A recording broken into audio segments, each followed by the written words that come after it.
લોકમત ન્યૂઝમાં આપનું સ્વાગત છે।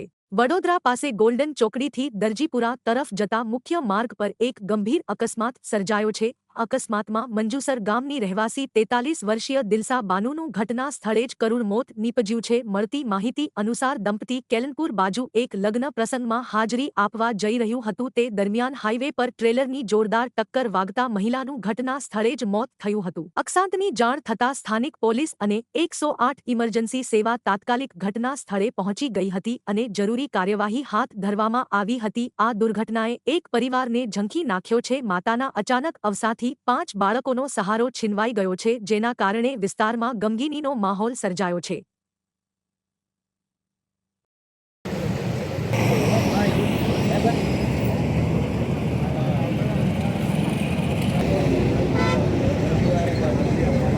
मैं मंजू से जा रहा था। किस काम के लिए था? शादी में से आ रहा था, मैं मंजू से जा रहा था तो बड़ी गाड़ी वाले ने पीछे से आके सीधा टक्कर ही लगा दिया। कौन सी गाड़ी थी? वो बड़ी गाड़ी थी। किस जगह पे टक्कर लगी? बस यहीं पे कहाँ के रहने आजवा रोड मंजू सर। वाले? ये अकस्मात में निधन हुआ है वो कौन है आपका? मेरी वाइफ है, कितनी उम्र में? 43 साल। वो गाड़ी वाले का कुछ पता है? कुछ नहीं, अंधेरे में कैसे मालूम पड़ेगा, और रुका ही नहीं। क्या नाम आपका? नासिर अली।